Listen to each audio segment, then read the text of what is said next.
اب دوسرا اس پر جو اعتراض ہمیشہ ہوتا رہا ہے، آج بھی ہوتا ہے، اسلام تلوار کے زور سے پھیلا، ایک بھونڈا اعتراض ہے جنہوں نے سمجھا نہیں۔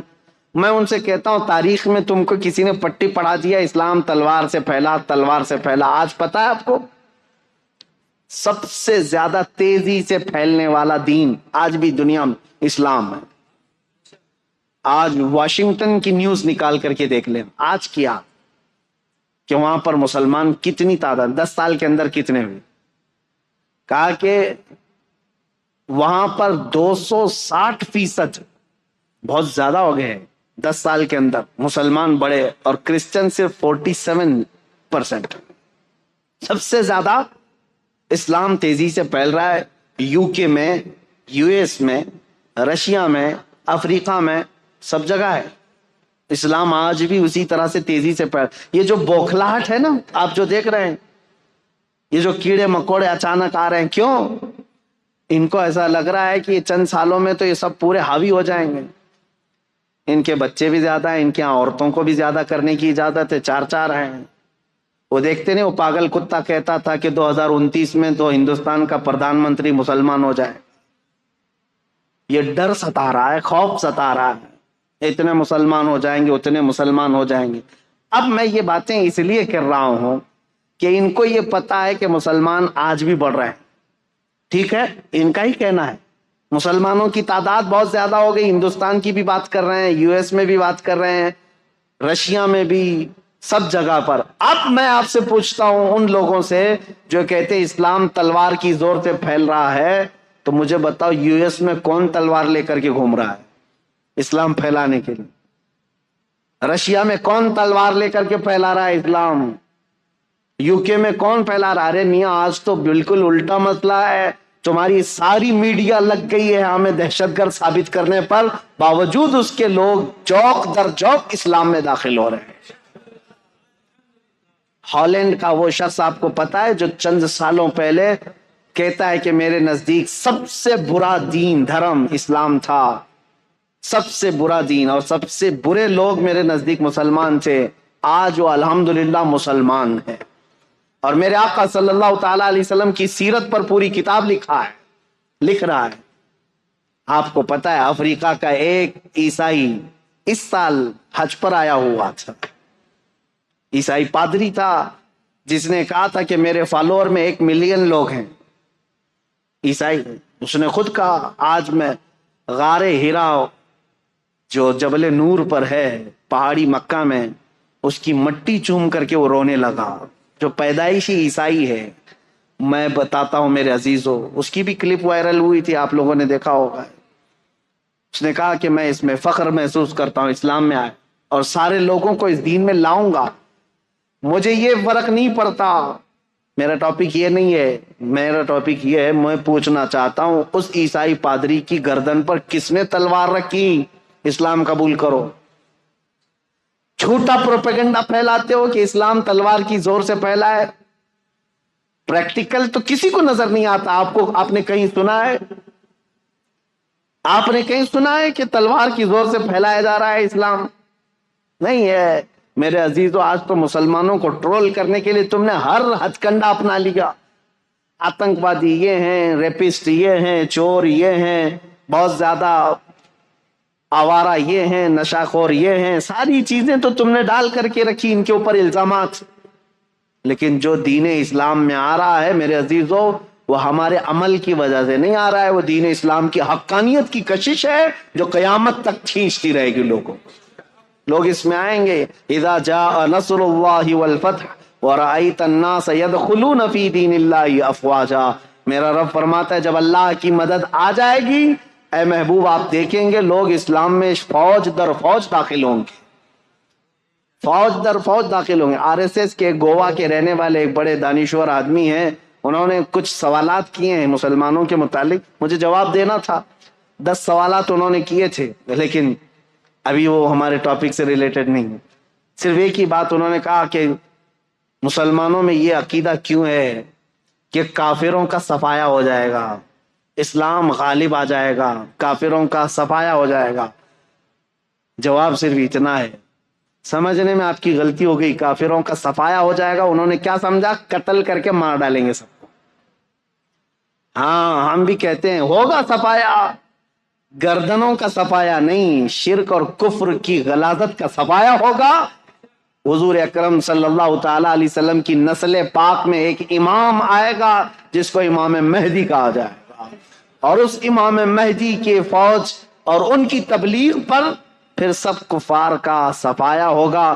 مطلب یہ نہیں ہے کہ گردنیں مار دی جائیں گی، مطلب یہ ہے کہ دلوں کے اندر جو کفر و شرک کی غلاظت ہے اس کا صفایا ہوگا، اور پھر شرق سے لے کر غرب تک، شمال سے لے کر جنوب تک، ہر ایک کی لفظ، ہر ایک کی صدا ہوگی لا الہ الا اللہ محمد رسول. یہ ہمارا کہنا ہے. ہم یہ کہتے ہیں آپ خامخواہ کیوں ڈرے ہوئے ہیں کہ قتل ہو جائے گا؟ ہم قتل کی بات کہیں نہیں کیے کہ صفایا ہو جائے گا، قتل ہو جائے گا. اور پھر یہ جو پروپیگنڈا پھیلایا جاتا ہے میرے عزیزوں، تلوار کی زور سے پھیلا، تلوار کی زور سے پھیلا. ذرا دامن میں جھانک کر کے دیکھو، تاریخ پڑھ کر کے دیکھو، ہندوستان میں 700 سال تک تھے مسلمان حکومت کرتے ہوئے. اگر روز تلوار لے کر کے بیٹھے ہوتے تو ایک کیڑا بھی نہیں بچتا. بھی کوئی کیڑا بھی نہیں بچتا. سب کو زبردستی اگر داخل کیا گیا ہوتا تو سب 700 سال بہت ہیں، بہت ہے. میرے عزیزو، دین اسلام نے آزاد رکھا تمہیں.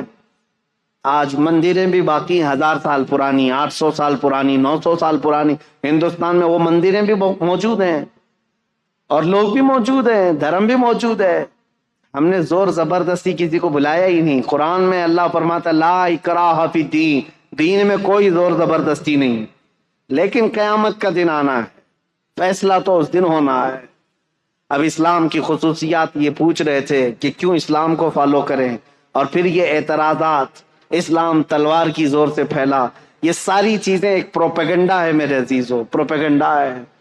اور حقیقت اگر میں آپ کو بتاؤں، نبی کریم صلی اللہ تعالی علیہ وسلم جتنی جنگوں میں شرکت فرمائے وہ تقریباً 17 ہوتی، 17 غزوات جس میں حضور صلی اللہ تعالی علیہ وسلم بنفس نفیس خود گئے.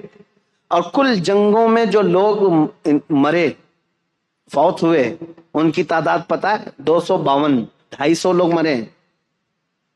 کتنے؟ 250.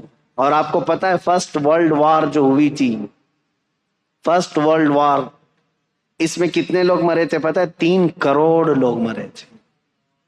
اور سیکنڈ ورلڈ وار جو 1940 پہ ختم ہوئی، 1940 تک، اس میں 5 کروڑ لوگ. کروڑ کی بات کر رہا ہوں، 100 بھی نہیں، 1000 بھی نہیں، لاکھ بھی نہیں. کوئی گنتی ہے انسانوں کی؟ یہ آج ہمیں تمیز دینے آئے ہیں اسلام تلوار کی زور سے پھیلا. یہ 5 کروڑ، یہ 3 کروڑ لوگوں کو جو موت کی گھاٹ اتارا گیا ہے، کس بنیاد پر؟ مجھے بتاؤ کس بنیاد پر؟ صرف حکومت، تخت اور سکتہ حاصل کرنے کے لیے ہزاروں نہیں کروڑوں انسانوں کو موت کی گھاٹ اتار دیا. دور مت جاؤ، آج رپورٹ نکال کر کے دیکھ لینا، ہماری نہیں، آزاد رپورٹ. عراق میں پچھلے 20 سال سے کتنے لوگوں کو امریکہ نے مارا ہے. آج ملک شام میں 2011 سے لے کر 2023 تک کا آپ رپورٹ نکال کر کے بتاؤ کتنے لوگ وہاں مارے گئے. فلسطین میں پچھلے 60 سال سے کتنے لوگ مارے گئے. ہوتا یہ ہے کہ چور خوب چوری کر چکا ہے، لیکن یہ کہتا ہے دوسرا چور ہے، دوسرا چور ہے. ان کی چوریاں اتنی ہیں کہ یہ اپنی چوری کو چھپانے کے لیے، جیسے ہمارے ملک کے صاحب کرتے ہیں، سب کو بولتے رہو تاکہ کوئی ہم کو نہ بولے. یہ پروپیگنڈا اس طرح اتنی تیزی سے پھیلایا گیا ہے، اتنا پھیلایا گیا ہے کہ اسلام تلوار کی زور سے پھیلا، تلوار کی زور سے پھیلا. اور مثال میں کیا لے کر کے آئیں گے؟ ان کے ہی پالے ہوئے کوئی ISIS کے ٹٹو لوگوں کو جو دہشت گردی کے ساتھ کسی کا گلا کاٹ رہے ہوں گے، کسی کو مار رہے ہوں گے، ان کی ویڈیو بنائیں گے اور پوری دنیا میں دہشت پھیلائیں گے. اور ایک ویڈیو سے تم 5 کروڑ لوگوں کی موت چھپا رہے ہو. آج پتہ ہے یہ سارا نظام، اگر میں تاریخ کے حساب سے بیٹھوں، کتنی موتیں ہوئی ہیں تمہاری آنکھیں پھٹی رہ جائیں گی. عراق کی موتیں، ملک شام کی موتیں، ابھی یمن میں افغانستان میں 20 سال یہ درندوں کی طرح ناچتے رہے پورے نیٹو کی فوجیں، تقریباً 45 کنٹریز کی فوجیں 20 سال تک افغانستان میں کیا کر رہی تھیں؟ مارا ہے انہوں نے، ہزاروں کی تعداد میں عام شہریوں کو مارا ہے۔ اتنی موتیں ہو جانے کے بعد اب سوال کرنے کا حق بھی نہیں بنتا تم کو کہ تم اسلام پر انگلی اٹھاؤ گے، جہاں میرے آقا صلی اللہ تعالی علیہ وسلم کی زندگی پاک میں 17 جنگوں میں کل کتنے لوگ مارے گئے تھے؟ ایک طرف 250 کو رکھو، ایک طرف 8 کروڑ لوگوں کو، کوئی کمپیریزن ہے؟ کوئی تقابل ہے؟ میرے عزیزو، تاریخی سچائیاں آپ کے سامنے میں رکھنا چاہتا ہوں۔ اسلام پر اعتراضات کرنے والے کبھی ان چیزوں کو لے کر کے آتے ہیں، کبھی ان چیزوں کو لے کر کے آتے ہیں، بہت سارے اعتراضات ہیں۔ اب ابھی قربانی کا وہ گزرا، سعودیوں کے بھی اب نخرے زیادہ ہو گئے، وہ قربانی سے ابھی بچنے کی کوشش کر رہے ہیں، ابھی وہ نیوٹرل بننے کے لیے۔ ابھی دیکھا انہوں نے اپنا ایک نمائندہ یا ہندوستان بھیجا جو مندروں کی زیارت کرنے آیا ہے۔ یہ وہی ظالم لوگ ہیں جو ہمیں اولیاء اکرام کے مزارات پر جانے پر شرک کے فتوے لگاتے تھے۔ آج ان کا سب سے بڑا امام آیا ہوا ہے ہندوستان میں، جو دلی کے اور پتہ نہیں کہاں کہاں کے مندروں کی زیارت کرنے آیا ہے، اور بڑے شوق سے زیارت کر رہے ہیں اور تاریخ سمجھ کر کے، اور وہاں میرے آقا صلی اللہ تعالی علیہ وسلم کے آثار کو مٹا کر کے رکھا ہے شرک اور بدعت کے نام پر۔ خیر وہ بات الگ ہے۔ یہ نیوٹرل بننے کے لیے، لوگوں کی واہواہی لینے کے لیے اب قربانی کے مسئلے پر بھی آ گئے۔ اس سال حج کے دوران ہم نے دیکھا ہے قربانیوں کا کیا کیا سلسلہ ہوتا ہے۔ بہرحال میں یہ کہہ رہا ہوں، یہ جگہ جگہ سے یہ بات اٹھاتے ہیں۔ اسلام اگر اتنا ہی اچھا ہے تو اتنے جانوروں کو کیوں کاٹ دیا جاتا ہے بقرعید؟ ہر مسلمان مالک کے نصاب جو ہے بکرے کو کاٹتا ہے، گائے کو کاٹتا ہے، بھینس کو کاٹتا ہے، اونٹ کو کاٹتا ہے، جو جائز جانور ہیں ان میں۔ اب تو ہم یہاں پر گائے نہیں کاٹتے، لیکن جو بھی کاٹتے ہیں اس کا اتنا واویلا مچایا جاتا ہے۔ پتہ ہے یہ جانور کیوں کاٹے جاتے ہیں؟ یہ ہمارا دینی فریضہ ہے، لیکن حقیقت میں آپ کو بتاؤں، ایسے لوگوں کا یہ اعتراض ہے، ان کو کبھی دوسرے گھر نہیں نظر آتے۔ یہودی دین میں بھی قربانی ہے، عیسائیوں کے دین میں بھی قربانی ہے، ہندوؤں میں بھی قربانی، ان کے ابھی یہاں بلی چڑھانا ہے۔ بلکہ یجروید میں، وید ہیں ان کے 4، سام وید، اتھر وید، یجروید، رگ وید۔ یجروید کے اندر یہ بات موجود ہے آج بھی کہ بھگوان کو کون کون سی چیزیں پسند ہیں، اس میں کئی جانوروں کے نام ہیں، اور خود رام کے بارے میں رامائن میں لکھا ہوا ہے کہ وہ ہرن کا شکار بہت شوق سے کرتے تھے۔ آج کرتے تو شاید بہت لمبا کیس ہوتا۔ ہاں ہرن کیونکہ ہمارے ہاں غیر قانونی، اس کا شکار نہیں ہو سکتا۔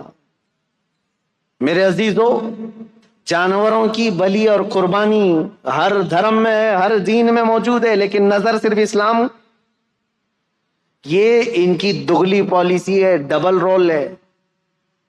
یہ آپ نہیں دیکھتے کہ صرف اسلام کی عید الاضحیٰ کی قربانیوں کو اتنا اچھالا جاتا ہے، بے زبان جانوروں کو مارا جاتا ہے۔ تمہیں پتہ نہیں ابھی جو بلی چڑھائی جاتی ہے وہ تو دیکھ بھی نہیں سکتے تم، جانور کو لا کر کے سیدھے اٹھا کر کے گردن پر مار کر کے الگ کر دیا جاتا ہے۔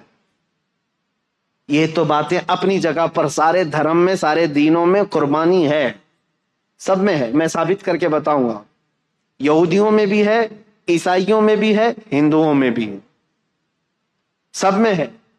لیکن ان کو پاپ جو لگتا ہے وہ صرف مسلمانوں کا عمل لگتا ہے۔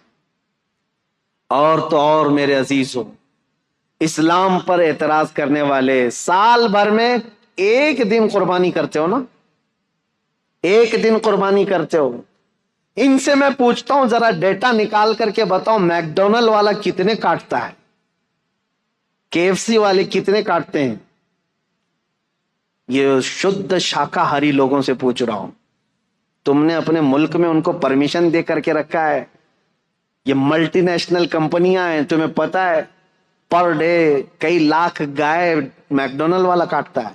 یہ اور بات ہے کہ انڈیا میں بیف کا ان کا نہیں ہے، دوسرے کنٹریز میں میک ڈونلڈ والوں کا بیف کا بھی موجود ہے، ان کے مینو میں ہے، سب جگہ بیچتے ہیں۔ کچھ جگہ تو خنزیر بھی بیچتے ہیں، جہاں جیسا دیس ویسا بیس ہے۔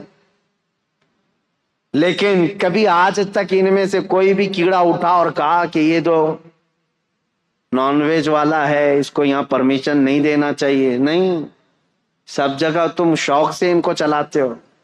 وہی اگر کسی مسلمان کی دکان بھی ہو جائے تو تعصب اتنا بڑھ گیا ہے، زہر اتنا بڑھ گیا ہے، کہہ رہے یہ مانساہاری ہے، یہ تو نان ویج ہے، اس کو ہٹاؤ یہاں سے، پاپ لگ جائے گا۔ میرے عزیزو، یہ ڈبل پالیسی کا اور یہ جو دو چہرے والا مسئلہ ہے، یہ میں آپ کے سامنے رکھنا چاہتا ہوں۔ آج میری تقریر جو ہو رہی ہے وہ پوری ریکارڈ ہے، اور مجھے پتا ہے ہمارا مجمع جو سن رہا ہے، میں نے شروع میں ہی کہا میں آپ کے لیے نہیں، آپ الحمدللہ اس عقیدے سے وابستہ ہیں کہ میرے نبی کریم صلی اللہ تعالی علیہ وسلم کا فرمان عالی شان ہمارے لیے زندگی کا آخری حرف ہے، اس کے بعد ہم سوچ بھی نہیں سکتے۔ ہمارا عقیدہ مضبوط ہے الحمدللہ، ہم دین اسلام کو حق سمجھ کر کے چل رہے ہیں، اس کے ہر مسئلے کو حق سمجھتے ہیں۔ میں ان لوگوں کو آج مخاطب کر رہا ہوں جن کے دلوں میں شکوک و شبہات ہے، اسے بہت سارے 40 سوالات کے اعتراضات میں لے کر کے آج آیا تھا، بہت لمبا ٹائم گیا، 40 طرح کے ان کے سوالات ہیں جو ایتھسٹ لوگ بھی کرتے ہیں اسلام کے بارے میں۔ انشاءاللہ بیچ بیچ میں جب موقع ملے میں آپ کو بتاتا رہوں گا اسلام میں قربانی کیوں ہے، اسلام میں زیادہ بیویاں کیوں ہیں، اور یہ سب سوالات ایسے ہیں جو ان کے جیب میں خود موجود ہیں، خود کرتے ہیں، سوال اسلام کے ساتھ ہے۔ یہ آج اتنا پروپیگنڈا پھیلا ہے، نبی کریم صلی اللہ تعالی علیہ وسلم نے ماں عائشہ صدیقہ سے نکاح بہت چھوٹی عمر میں کیا، جب ان کی عمر 9 سال کی تھی۔ عربوں میں رواج تھا، اور اس کو کوئی اگر عیب سمجھتا تو سب سے پہلے مکہ کے وہ کافر جو حضور کو عیب لگانے کی کوشش کرتے، ان میں سے کوئی انگلی اٹھاتا اور کہتا یہ کیا کر دیا آپ نے، اور بہت واویلا مچاتے، لیکن عربوں میں سے ایک نے بھی نہیں کہا حضرت عائشہ کی شادی پر، کیونکہ ان کو پتا تھا یہ نارمل چیز ہے، کامن چیز ہے، اور یہ کامن چیز ہے، اسی لیے تو یہاں مہابھارت میں بھی موجود ہے، رامائن میں بھی موجود ہے، گیتا میں بھی ہے، بہت ساری شادیاں ایسی ہیں جن کا ذکر کروں تو کئی لوگوں کو تکلیف ہو جائے گی۔ ہاں،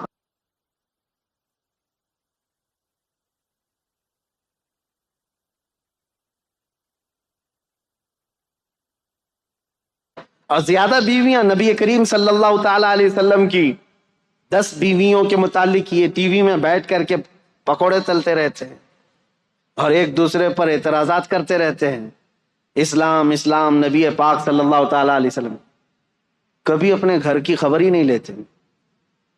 اپنی بھی کتابیں اٹھاؤ، 10 بیویاں کی ہیں، لیکن ہر ایک کی حکمت ہے، میں بتاؤں گا۔ وہ مطلقہ تھی یا بیوہ تھی، نبی کریم صلی اللہ علیہ وسلم نے ان سے نکاح کر کے وہ درجہ دیا ہے کہ ان کو پوری کائنات کے مومنوں کی ماں بنا دیا، امہات المومنین بنایا۔ لیکن کلپنا بھی نہیں کی جا سکتی، تصور بھی نہیں کیا جا سکتا، ایک بھگوان تو ایسے ہیں جن کے 16,400 بیویاں ہیں، اور وہ ایک رات میں سب کے پاس بھی جا کے آتے تھے۔ یہ مذاق کی بات نہیں کر رہا ہوں، کتاب میں جو موجود ہے اتنی بات کروں گا، کہ زیادہ اگر اس پر مذاق کروں تو غلط بات ہے۔ جب یہ چیزوں پر ہم نے کبھی آپ کے ساتھ کوئی چھیڑ چھاڑ نہیں کیا، 16,000 نہیں 32,000 رکھ لو، کیا فرق پڑتا ہے؟ لیکن تم ادھر انگلی نہ اٹھاؤ میرے نبی پاک کی طرف، ایک بات یاد رکھو۔ اور کم سنی کے بارے میں بھی اگر انگلی اٹھاؤ گے تو ہم پوری لسٹ لے کر کے بیٹھے ہیں کہ کون کون کتنی عمر میں شادی کیا ہے، سب کی لسٹ موجود ہے۔ آپ کو میں بتاؤں، بہت پرانا تو میں کہہ رہا ہوں کہ 1400 سال پہلے کی بات ہے، اس وقت کامن بات تھی 9 سال کی لڑکیاں، لیکن یہاں تو دیش آزاد ہونے کے بعد بھی، میں خالی آپ کے سامنے نام دے دیتا ہوں، چیک کر لینا، آپ کی ذمہ داری۔ سب سے بڑی شخصیت کے نام سے مشہور ہے یعنی ہندوستان میں، یعنی غیر مسلموں کی بات کر رہا ہوں، بابا صاحب بھیم راؤ امبیڈکر، ان کی شادی کب ہوئی، کس سے ہوئی، کتنی عمر میں ہوئی، یہ ریسرچ کرنا تمہاری ذمہ داری ہے۔ رابندر ناتھ ٹیگور، جس کے ذریعے سے جن گن لکھا گیا ہے، جو پورے ہندوستان کا قومی ترانہ ہے آج، نیشنل اینتھم، اس کے رائٹر رویندر ناتھ ٹیگور، جا کے معلوم کرنا اب تمہاری ذمہ داری ہے کب شادی کیا، کس سے کیا اور کتنی عمر میں کیا۔ یہ تو 100 سال سے پہلے کے لوگ نہیں ہیں، ابھی کے ہیں۔ ان کے گھروں میں جو شادی ہو کر کے آئی لڑکیاں، وہ 15 سال سے کم کی ہیں، 10 سال کی ہیں، کوئی 12 سال کی ہیں، اور تم 1400 سال پہلے کے اعتراضات اٹھاتے ہو۔ نبی کریم صلی اللہ تعالی علیہ وسلم نے ماں عائشہ صدیقہ سے 9 سال کی، ابھی تو 2 ہی مثالیں دیا، پوری لسٹ موجود ہے ہمارے پاس۔ صرف اتنا میں کہنا چاہتا ہوں، اسلام کے متعلق ٹھنڈے دل سے سوچو، کائیں کائیں چلانے سے یا کتے کی طرح بھونکنے سے تمہیں ہدایت کبھی نہیں ملے گی۔ اسلام کو بہت سارے لوگوں نے پڑھا ہے، اور الحمدللہ جب دل نرم ہوا ہے تو انہوں نے بھی پکار کر کے کہا ہے۔ آپ کو پتہ ہے ایک بہت بڑا رائٹر ہے، انگلش رائٹر، بہت بڑا رائٹر ہے، جارج برنارڈ شاہ، اس نے کہا ہے میں نے پورا ریسرچ کر کے دیکھ لیا، دنیا میں اسلام سے بہترین قانون کسی کے پاس ہے ہی نہیں، اسلام سے بہترین قانون کسی کے پاس نہیں۔ اور اس نے یہ سب سے بڑی بات کہی کہ ریولیشن جو دنیا میں آتے ہیں، کبھی لینن کا ریولیشن آیا اور کبھی اسٹالن کا آیا، کبھی جو ہے بات چلتی رہی کس کی، آئنسٹائن کے، سائنس کا نظریہ پھیلتا رہا، سب کے ایک ریولیشن آئے ہیں، سب سائنٹسٹ بھی اپنے اپنے نظریات لے کر کے آئے ہیں، لیکن آپ کو پتا ہے اس نے کہا ان کے ریولیشن 100 سال 200 سال کے بعد ٹھنڈے پڑ گئے۔ سوشلزم، مارکسزم، کمیونزم، یہ سب چیزیں جو ہیں ریولیشن کے طور پر آئے، حکومت چلانے کے طریقے لے کر آئے، لیکن ٹھنڈے پڑتے گئے، ان کی شخصیات جب چلی گئیں۔ جارج برنارڈ شاہ کہتا ہے لیکن ایک ریولیشن آیا مدینے سے، اور وہ ریولیشن ایسا ہے کہ اس کے بانی محمد صلی اللہ تعالی علیہ وسلم 63 سال کے بعد وفات کر گئے، لیکن اس ریولیشن کو میں آج دیکھ رہا ہوں، 14 صدیاں گزر گئی، ہر آنے والے بچے کے اندر ان کا امپلیمنٹ ویسا ہی نظر آتا ہے جیسے مکہ کے مسلمانوں کا رہا ہوگا۔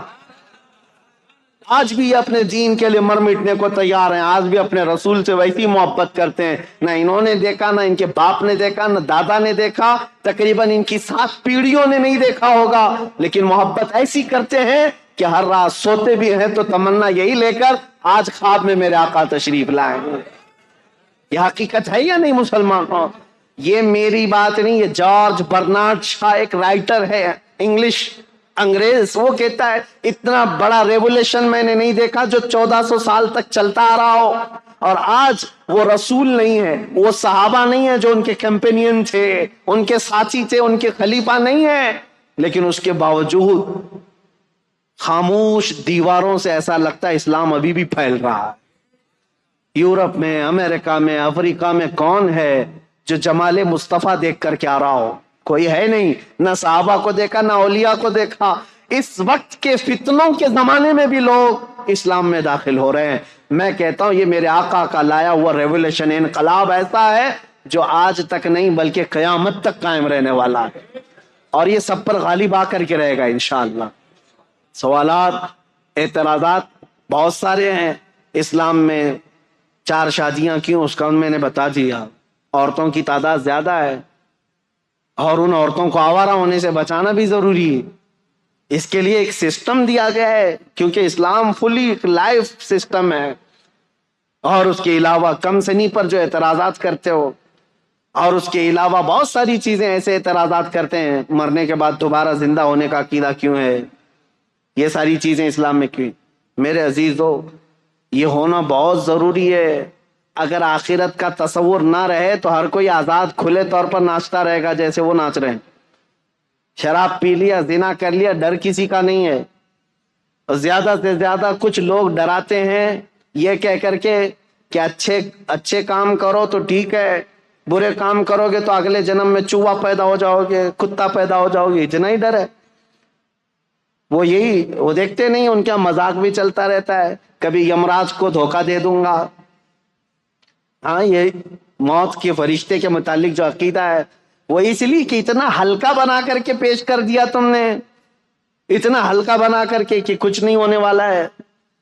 میرے عزیزو، اسلام آخرت کا ایسا مضبوط عقیدہ دیتا ہے، ایسا مضبوط عقیدہ کہ آپ مشرق سے لے کر مغرب تک، شمال سے جنوب تک پوری دنیا میں گھومو، کسی بھی مسجد میں جاؤ، مسلمان جب مسجد میں جا کر اللہ اکبر کہہ کر رکعت باندھتا ہے، اس کی نظریں ایسی سیدھی ہو جاتی ہیں، کوئی اسے پکارے تو بھی نہیں دیکھتا، کوئی اسے چلائے تو بھی نہیں دیکھتا، اس کی نظر ایک ہی طرف ہے، وہ اللہ کے قرب کی طرف بڑھنا چاہتا ہے۔ میں اس سے یہ پوچھتا ہوں دوسروں سے، یہ اس کے اندر مطمح نظر، محور، مرکزیت کس نے پیدا کیا؟ یہ عقیدہ آخرت ہے۔ اس کا عقیدہ یہ ہے میرا رب مجھے دیکھ رہا ہے۔ ٹھنڈیوں کے دنوں میں بستر چھوڑ کر کے اگر نماز کے لیے آتے ہو، یہ عقیدہ ہے کہ آخرت میں مجھے حساب دینا ہے۔ کسی کا مال نہیں کھاتا آدمی تو اس لیے کہ آخرت میں مجھے حساب دینا ہے۔ وہ کہتے ہیں حساب تو یہاں پر بھی اللہ دے سکتا تھا، وہاں کیوں؟ ایک سوال یہ بھی ہے، اللہ اگر چاہے تو یہیں پر حساب لے لیتا، برے لوگوں کو یہاں مار دیتا اور اچھے لوگوں کو یہاں اچھائی دے دیتا۔ نہیں میرے عزیزو، یہ انسان کی جان ایسی ہے، کچھ بندے ایسے ہیں جو اتنے گناہ کر چکے ہیں، ان کو موت بھی دے دو تو سزا پوری نہیں ہوتی۔ صحیح کہہ رہا ہوں؟ کچھ کتے ایسے ہیں جن کو 100 بار مارو تو بھی سزا پوری نہیں ہوتی۔ ان سے ہی پوچھو، ہٹلر نے جرمن کا تاناشاہ، جس کے بارے میں مشہور ہے کہ 50 لاکھ یہودیوں کو مار ڈالا، چیمبر میں ڈال کر کے مارا، اس کا ذکر کرنے بھی نہیں دیتے یہودی، ہولوکاسٹ کا پکڑ کے لے جائیں گے، کچھ بھی کریں گے۔ یہ ہماری تقریر بھی سنتے ہیں اور ہمیں پھر وہاں پر بیت المقدس جانے نہیں دیتے۔ بہرحال انشاءاللہ العزیز ایک دن آئے گا جب ہمارے اس قبلہ اول پر اسلام کا پرچم لہرائے گا انشاءاللہ۔ ہمارے خطبے بھی ہوں گے، ہماری نمازیں بھی ہوں گی انشاءاللہ۔ میں ان سے پوچھتا ہوں، 50 لاکھ لوگوں کو مارا، چلو آج پکڑ کر کے ہم لا کر کے دے دیتے ہٹلر کو، کیا سزا دو گے؟ کیا سزا دو گے اس کو؟ 50 لاکھ لوگوں کو مار، تم خوب غصے میں جل کر کے کیا کرتے؟ اس کو بھی چیمبر میں ہی ڈال کے مارتے، ہاں اس کو بھی مار ڈالتے، مر جاتا تو ہو گیا۔ ایک یہودی کو مارنے کی سزا ہو گئی ہے، باقی اتنے جو 50 لاکھ کے قریب ہیں، ایک کو مارنے کی سزا، تو ایک کو مار دیا تم نے، اس کو تو سزا ملنی چاہیے تھی 50 لاکھ لوگوں کے مارنے کی۔ اب میرے رب کا نظام آخرت میں موجود ہے، جہنم میں ڈالے گا رب تعالی ظالموں کو۔ رب تعالی قرآن میں فرماتا ہے کلما نضجت جلودہم بدلناہم جلودا غیرہا لیذوقوا العذاب، جب جب جہنم کی آگ سے چمڑی پک جائے گی ہم اس کی چمڑی اتار دیں گے اور نئی چمڑی ڈالیں گے تاکہ وہ عذاب چکھ سکے۔ ہر بار اس کی چمڑی بدلی جائے گی۔ حضرت کعب احبار رضی اللہ تعالیٰ عنہ مفسر قرآن، آپ سے پوچھا گیا یہ چمڑی بدلنے کا پروسیس جو جہنم میں ہوگا یہ کتنی بار بدلا جائے گا؟ انہوں نے فرمایا کہ 1 گھنٹے میں 70 بار بدلی جائے گی۔ 1 گھنٹے کے اندر 70 بار جسم کی چمڑی بدلی جائے گی تاکہ وہ ہر بار نیا عذاب چکھ سکے۔ جب جب جلے گا پھر بدلا جائے گا، کیوں؟ وہاں موت نہیں ہوگی، موت نہیں ہوگی۔ ایک بار موت کو بھی موت آ جائے گی، اس کے بعد ختم۔ اب نہ جہنمیوں کو موت نہ جنتیوں کو موت، اب سزا جھیلنا ہوگا۔ اس کے لیے آخرت میں حساب کتاب ہونا ہے، انصاف ہونا ہے۔ آخرت ضروری ہے۔ دنیا میں عدالت ہو سکتی، فیصلہ ہو سکتا، ایک بار مار دیتے ہو جاتی، باقی گناہوں کی سزا کیسے دیتے؟ باقی گناہوں کی سزا کیسے ملتی؟ ایک مرد ایسا آیا جو 10 لڑکیوں کا ریپ کیا ہو، اب زیادہ سے زیادہ ہم اس کو سزا کیا دیتے؟ موت کی سزا دیتے، مار دیتے۔ اس کی سزا تو ہو گئی، ایک لڑکی کے ساتھ زنا کرنے یا زنا بالجبر کی سزا ہو گئی، ایک کو مار دیا ہم، باقی 9 لڑکیوں کا انصاف کیا ہے؟ اس کے لیے آخرت ہے۔ اللہ تبارک و تعالیٰ قیامت کے دن پھر وہ عذاب دے گا، وہ عذاب دے گا جس کو کانوں نے سنا نہیں ہوگا، آنکھوں نے دیکھا نہیں ہوگا۔ میرے عزیزو، اسلام کی یہ تمام چیزیں جس کی وجہ سے میں دعوت فکر دیتا ہوں لوگوں کو، سوچو کہ اسلام کو کیوں فالو کرنا چاہیے۔ یہ میرا دین ہے، اس کی حقانیت ہے، اس کی خوبیاں ہیں، اس میں اونچ نیچ کا فرق نہیں ہے، اس میں غریب امیر کا فرق نہیں ہے، اس میں چھوت چھات نہیں ہے، اس میں غریب کا بیٹا بھی پہلی صف میں کھڑا ہو سکتا ہے، امیر کا بیٹا بھی پہلی صف میں کھڑا ہو سکتا ہے۔ حج بیت اللہ کے لیے جانے کے لیے کسی کا کوئی امتیاز نہیں۔ یہاں پر اگر کوئی اعلیٰ ذات والا ہے وہی پوجا کرے گا، وہی بھگوانوں کو چھو سکے گا، چنڈال دلت چھو نہیں سکے گا۔ میرے دین میں یہ نہیں ہے۔ تمہارے ہاں ایسا ہے، چاہے نیکوکار ہو کہ پرہیزگار ہو یا گنہگار ہو، جب وہ خانہ کعبہ کے قریب پہنچے حجر اسود کو گنہگار بھی چومتا ہے، پرہیزگار بھی چومتا ہے، دونوں کے لیے کھلا ہوا میدان ہے۔ خانہ کعبہ کو لپٹ جانا ہے، سب کے لیے کھلا دروازہ ہے۔ میرے نبی پاک کے آستانے پر جانا ہے، وہاں نہ بادشاہ دیکھا جاتا ہے نہ فقیر دیکھا جاتا ہے، ہر ایک کا سلام قبول کیا جاتا ہے۔ بلکہ میں تو آپ کو بتاؤں، ہزاروں نہیں لاکھوں لوگ وہاں پر سلام پیش کرتے ہیں۔ ایک وقت کا واقعہ مجھے یاد آتا ہے، ایک خاتون وہ کہتی ہے کہ حضور کی بارگاہ میں گئی، عورتیں جہاں سے سلام کرتی ہیں ساری عورتیں سلام کر رہی تھی، کچھ عالمہ عورتیں تھیں، وہ میرے آقا کو اچھے اچھے لقب سے سلام کر رہی تھی۔ الصلاۃ والسلام علیک یا خاتم النبیین یا رحمت للعالمین یا شفیع المذنبین یا انیس الغریبین۔ یہ جو عورت تھی یہ دیہات کی رہنے والی، گاؤں کی، پڑھی لکھی نہیں تھی۔ اس کو غم لاحق ہوا کہ میں بھی پڑھی لکھی ہوتی تو اچھا سلام کرتی میرے آقا کو، اور رونا آ گیا اور اس نے کہا السلام علیکم یا رسول اللہ۔ اتنا کہہ کر کے اپنے آنچل سے آنسو پوچھتے ہوئے اپنی قیام گاہ پر اپنے گھر پر آ گئی، سو گئی روتے ہوئے اور کوستی رہی میری جہالت کو برا ہو، بچپنے کو برا ہو کہ میں پڑھی لکھی نہیں، آج پڑھی لکھی ہوتی تو میرے نبی کو اچھا سلام کر سکتی تھی۔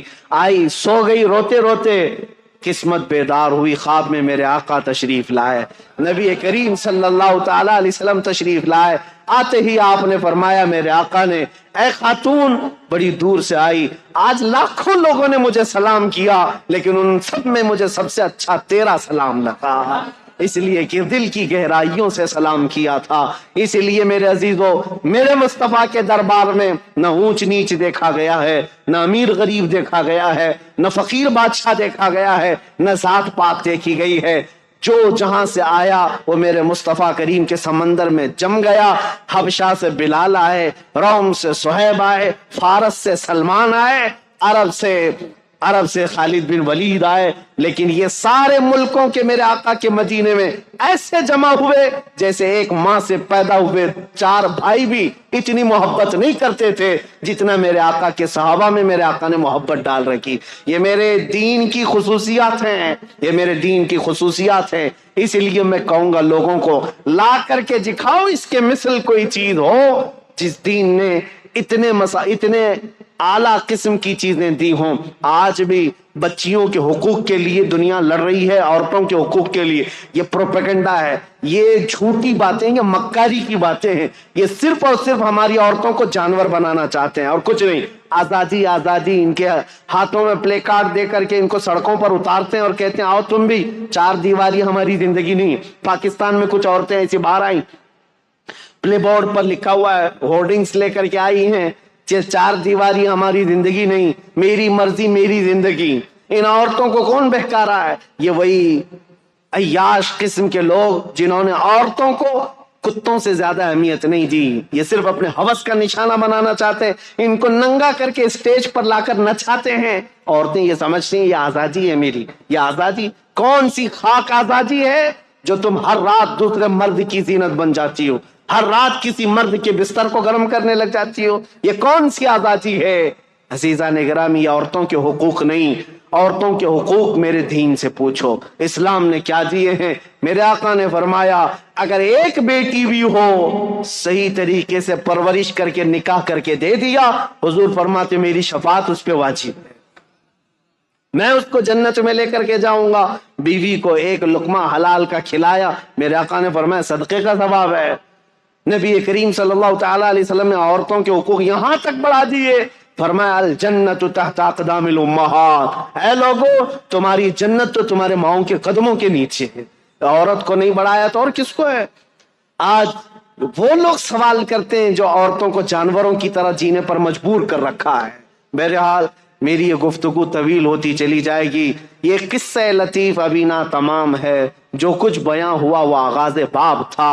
عزیزان گرامی وقال، میں اس بات پر اپنی گفتگو کو ختم کرتا ہوں، اسلام کی فطرت میں قدرت نے وہ لچک دی ہے، جتنا ہی دباؤ گے اتنا ہی وہ ابھرے گا۔ وآخر دعوانا الحمدللہ رب العالمین۔